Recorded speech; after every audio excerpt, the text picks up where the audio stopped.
시청자 여러분 안녕하십니까? 김신철 변호사입니다. 돈을 빌릴 때 대개 이자를 약정하는데요. 오늘은 약정 최고 이율에 대해서 알아보겠습니다. 이 최고 이율 제도는 이자율의 최고 한도를 제한해서 대부업체가 폭리를 취하지 못하게 하는 제도인데요.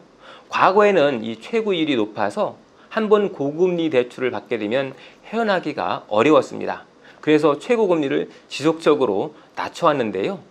2018년 이후 현재까지 이자제한법과 대부업법상 최고금리는 연 24%입니다. 월로 환산하면 월 2%, 월 2부이자가 최고 이율입니다. 따라서 연 24%를 초과하는 이자 취득은 불법인데요. 만약 이자제한법을 위반해서 최고금리를 넘어서 이자를 받는 행위를 하게 되면 형사처벌됩니다.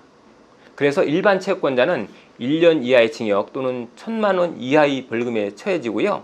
대부업자나 불법 사금융업자는 3년 이하의 징역 또는 3천만 원 이하의 벌금형에 처해지게 됩니다. 그리고 또 반드시 기억하실 중요한 내용이 있는데요. 이 이자제한법과 대부업법에 따르면 법정 최고 이자율을 초과하는 이자 약정은 법률상 무효라고 하는 겁니다. 그래서 법정 최고 이자율을 초과하는 이자는 비록 약정을 했다 하더라도 효력이 없기 때문에 무시하시고 초과 이자를 납부할 필요가 없는 겁니다. 자, 그런데 어떤 분들은 이 최고금리를 초과한 불법 대출 전체가 다 무효다라고 생각하시는데요. 그렇지는 않습니다. 돈을 빌려주는 약정 전체가 무효가 아니라 이 초과 이자 약정만, 즉 이자 약정 중 초과 약정 부분만 무효라는 의미입니다. 예를 들어서 불법 사채업자에게 연 40%의 고금리로 금전 차용을 하게 되었다면 그 금전 거래 자체를 무효로 하거나 이자 약정 자체를 무효로 하는 것이 아니라 연 24%를 초과하는 연 16%의 초과 이율 약정 부분만 무효로 한다 하는 그런 의미입니다. 그러니까 연 24%의 이자 약정은 여전히 유효해서 연 24% 이자는 지급해야 한다는 의미입니다.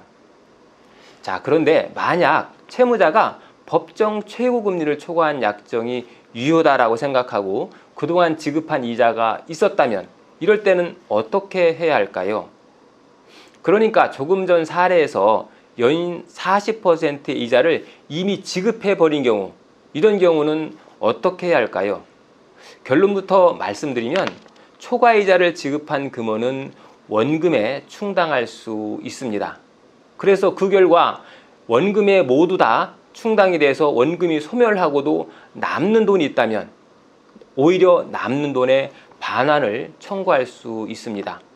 쉽게 말하면 법정 최고금리보다 높은 이자로 지급해준 돈이 있다면 먼저 원금에 충당한 것으로 간주할 수 있고요. 이렇게 원금에 다 충당하고도 남는 돈이 있다면 채권자에게 그 남는 돈을 오히려 내놓으라고 요구할 수 있다는 거죠.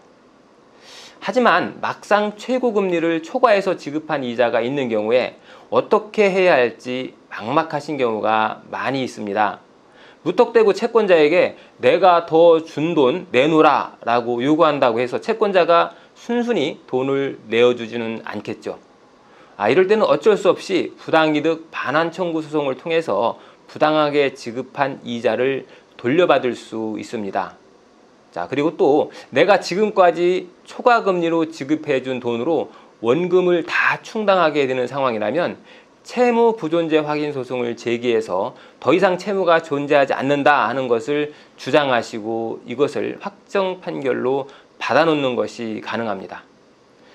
오늘은 약정 최고 이율에 대해서 알아봤습니다. 김신철 변호사였습니다. 감사합니다.